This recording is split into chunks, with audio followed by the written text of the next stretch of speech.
Hai semuanya, apa kabar? Welcome back to Melisa Channel.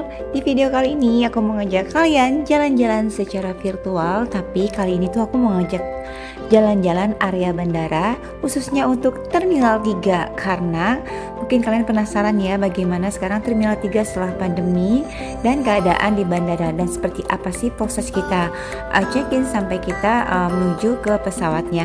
Dan di video kali ini juga aku akan menjelaskan bagaimana tata cara kita naik pesawat sampai dengan turun sampai ke negara berikutnya. Dan di sini juga aku mau menjelaskan juga atau mau memberikan suasana situasi di bandara Turki, karena di video ini aku tuh mau ngajak kalian atau membandingkan bandara di Indonesia dan di Turki. Tapi menurut aku sih dua-duanya sama-sama bagus dan punya ciri khas sendiri. Tapi sebelumnya jangan lupa ya untuk like, subscribe, comment, and share di media sosial kalian. Nah tadi tuh sampai tuh kita di parkirannya. Jadi di Terminal 3 ini area parkirnya tadi kalian bisa lihat ya, masuk ke gedung itu. Dan kebetulan tuh aku diantar oleh suamiku nih. Jadi diantar bersama anak-anakku juga, ditemanin kita menuju lift. Dan kebetulan itu kita ada di G7, maka kita menuju ke sana ya. Nah ikutin terus ya videonya sampai habis. Terminal 3 Bandara Soekarno-Hatta adalah terminal yang melayani penerbangan domestik dan internasional. Terminal ini berada di sebelah timur utara bandara dan resmi beroperasi sejak tahun 2011. Terminal ini memiliki 2 lantai yang dilengkapi oleh banyak fasilitas termasuk tempat makan dan retail-retail lainnya. Nah, untuk maskapai yang melakukan penerbangan dari Terminal 3 antara lain Citylink dan Garuda Indonesia untuk penerbangan lokal. Sedangkan untuk penerbangan internasional itu terdapat AirAsia Indonesia, ada Air China, All Nippon Asiana Airlines, ada Batik Air International, Cathay Pacific Airways, China Eastern, ada itu masih banyak lagi ya, karena lumayan banyak kalau aku sebutin one by one. Oke, sekarang cara menuju Terminal 3 Bandara Soekarno-Hatta itu adalah paling mudah menggunakan kendaraan pribadi atau taksi yang dapat mengantar kamu langsung ke Terminal 3. Namun jika kamu naik kendaraan umum, terdapat shuttle bus yang berangkat dari stasiun Soekarno-Hatta menuju Terminal 3 Bandara setiap 30 menit, sehingga kamu tak perlu bingung dan akan langsung sampai di Terminal 3 tanpa dipungut biaya. Jika kamu berada di Terminal 1 atau di Terminal 2 Bandara dan ingin berpindah cara ke Terminal 3 Bandara Soekarno-Hatta, selanjutnya kalian bisa menggunakan Skytrain atau Kalayang yang disediakan untuk melakukan perpindahan terminal dengan waktu sekitar 13 menit. Dan wow, ternyata Terminal 3 itu memiliki total luas kurang lebih 422.000 meter persegi. Dan luas Terminal 3 itu lebih besar loh dari Terminal 3 Bandara di Changi, Singapura. Gate 1 sampai 10 di Terminal 3 juga digunakan untuk penerbangan internasional. Sementara Gate 11 sampai 28 untuk penerbangan domestik. Dan ternyata Terminal 3 Bandara Suta juga kembali dinobatkan sebagai Best Airport of the Year 2019 dalam ajang Bandara Awards 2019 yang diselenggarakan oleh majalah Bandara. Oke guys, demikianlah tadi info seminar Terminal 3. Dan kali ini tuh tujuan aku tuh ingin ke Turki. Jadi pastikan ya kalau kalian, let's say kalian akan berangkat jam 8 malam, maka kalian harus tiba di Bandara Terminal Soekarno-Hatta atau Terminal 3 itu sekitar jam untuk amannya sih 3 jam sebelumnya atau 4 jam sebelumnya ya. Karena memang kalau kita ke bandara atau Terminal 3, apalagi kalian itu membawa bagasi, kalian harus melewati beberapa pengecekan ya. Pertama kali kita harus check-in, dan pastinya kita nggak mau dong kalau kita satu keluarga terpisah-pisah dalam satu pesawat. Tetap sih dalam satu pesawat, tapi mungkin bangkunya akan jauh. Jadi kalau lebih pagi atau kalian tepat waktu, kalian bisa memilih atau mendapatkan kursi yang berdekatan dengan keluarga kalian. Nah setelah check-in, kalian juga pastikan ya jangan lupa bawa paspor tentunya. Nanti di sini dipastikan juga itu timbangannya jangan lebih dari aturan maskapai. Contoh waktu itu kita pakai Turki Airlines, itu satu orangnya adalah maksimal 30 kg untuk di bagasi dan 7 kg di kabin. Jadi pastikan kalian tidak melebihi berat yang ditentukan oleh masing-masing maskapai.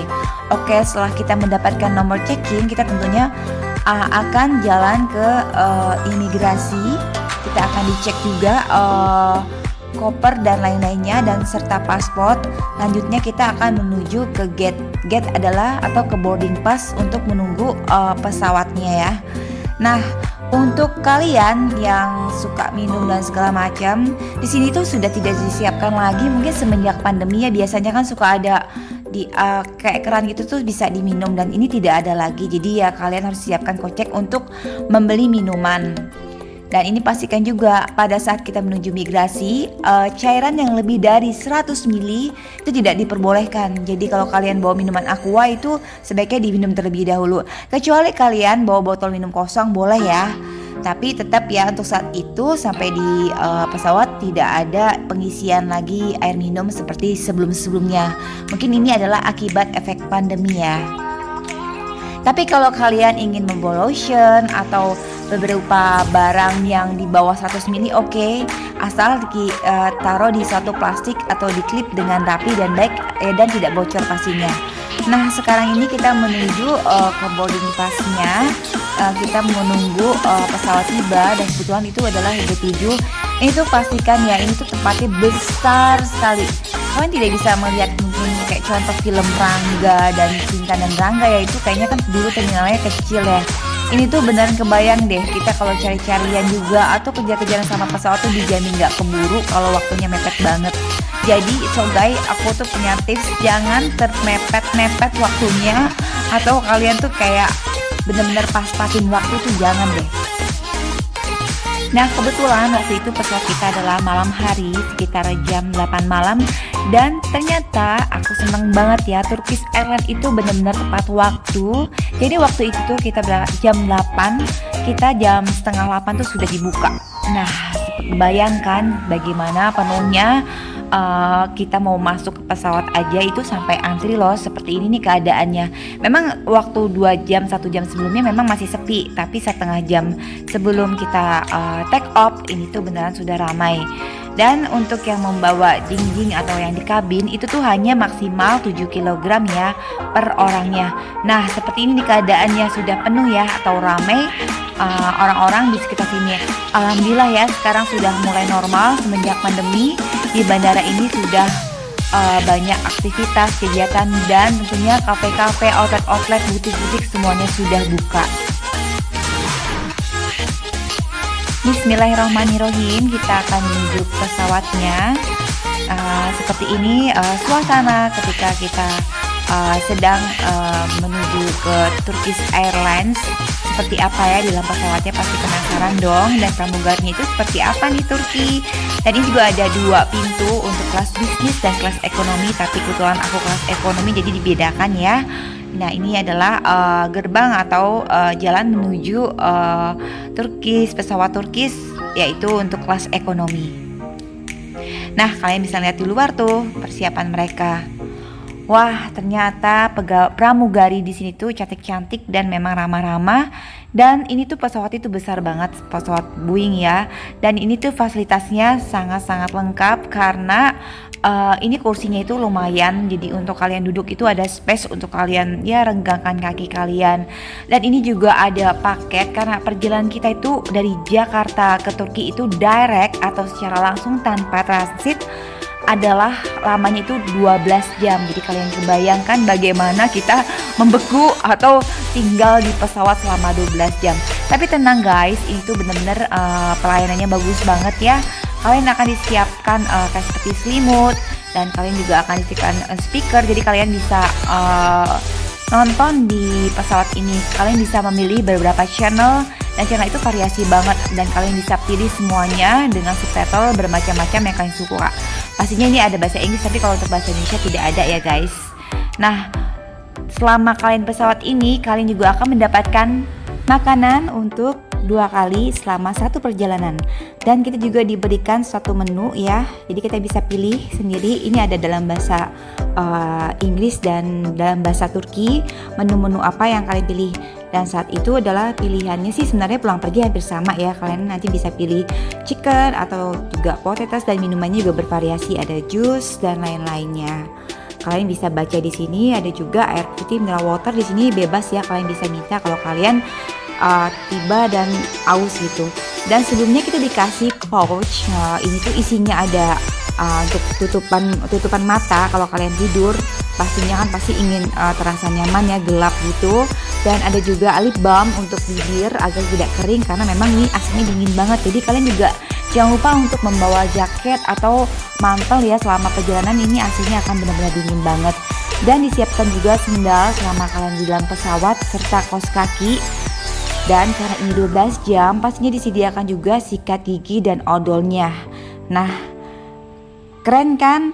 Ini benar-benar menurut aku membantu banget selama kita di dalam pesawat. Dan juga ada tutupan kuping untuk kalau kalian merasa berisik ya, mendengar mesin-mesin suara pesawat gitu. Nah, ini adalah salah satu menu yang aku pesan. Jadi ada nasi goreng dan juga ada kentang. Memang sih rasanya agak sedikit berbeda untuk sebagian orang Indonesia. Jadi kalian tips aku nih, bawa nih jangan lupa untuk kayak saus sambal gitu, sasetan atau mungkin bawa sambal ya. Jadi biar rasa itu agak sedikit ke Indo-Indonesiaan gitu. Nah, inilah salah satu menunya. Selain nasi ini juga ada chicken dan lumayan lengkap. Ini juga ada rotinya dan ada dessertnya juga seperti kayak yogurt gitu kalau kalian suka. Di sini juga terdapat casannya, jangan lupa untuk membawa casannya atau kabelnya. Dan ini adalah penampakan dari WC-nya di pesawat. Jadi kalau ada tulisannya vacant dalam bahasa Inggris itu adalah kosong, vacant atau tulisannya. Tapi kalau occupied berarti adalah isi. Jangan sampai salah guys. Jadi kalau udah vacant kalian tinggal dorong, nanti tinggal masuk. Memang ruangannya kecil banget ya, itu kurang lebih hanya untuk satu orang. Selama kalian di dalam pesawat pun kalian bisa menonton film-film yang kalian sukain. Dan ini adalah menu yang kedua, kita mendapatkan menu kedua seperti ini. Ada telur kayak omelet gitu, ada buah-buahan, dan ini juga ada kayak semacam keju yogurt yang rasanya memang agak beda dengan keju di Indonesia guys. Nah, kalian bisa lihat nih penampakan dari pesawat. Di sini pesawatnya besar sekali. Alhamdulillah nih, kita akhirnya setelah 12 jam kita sudah sampai di Bandara Turki. Penasaran dong seperti apa di Bandara Turki ini. Nanti saya juga akan vlog yang berikutnya lebih detail ya untuk Bandara Turki. Tapi kurang lebih inilah suasana ketika kita sampai di Bandara Turki Istanbul. Dan memang menurut aku sih untuk kerennya atau untuk modern itu tidak kalah dengan Terminal 3 di Bandara Soekarno-Hatta. Tapi yang jelas ini juga udah bagus banget, hampir sama dengan umumnya bandara-bandara negara-negara lainnya tentunya. Dan untuk kalian yang ingin sholat, di sini juga pasti disiapkan musola. Kalian bisa sholat di sini, tergantung jamnya ya. Jangan lupa ada perbedaan jam, 4 jam. Kita tuh kebetulan 4 jam lebih lambat dibandingkan negara Indonesia. Dan suasananya pada saat itu adalah di pagi hari, jadi memang tidak terlalu ramai. Dan outlet juga belum ada yang buka karena ini memang masih malam ya. Jadi kita tuh memang mukanya tuh masih muka-muka ngantuk, masih subuh gitu. Dan ini adalah suasana selama kita di Bandara Istanbul. Kalian bisa cek, dan kalian bisa lihat-lihat di sini.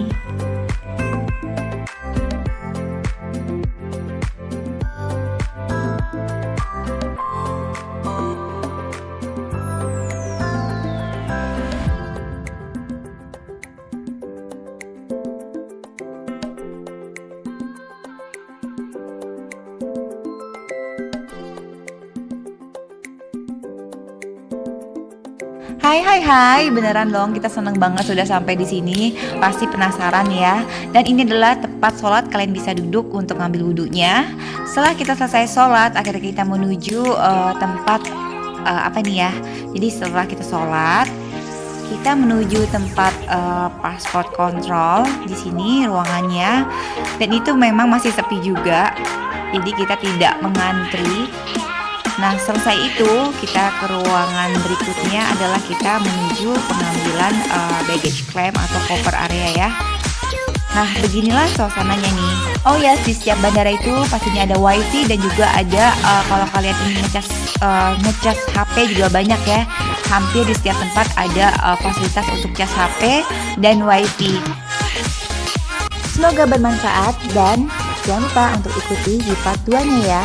Dan jangan lupa juga untuk like, subscribe, comment, and share di media sosial kalian. Thanks for watching.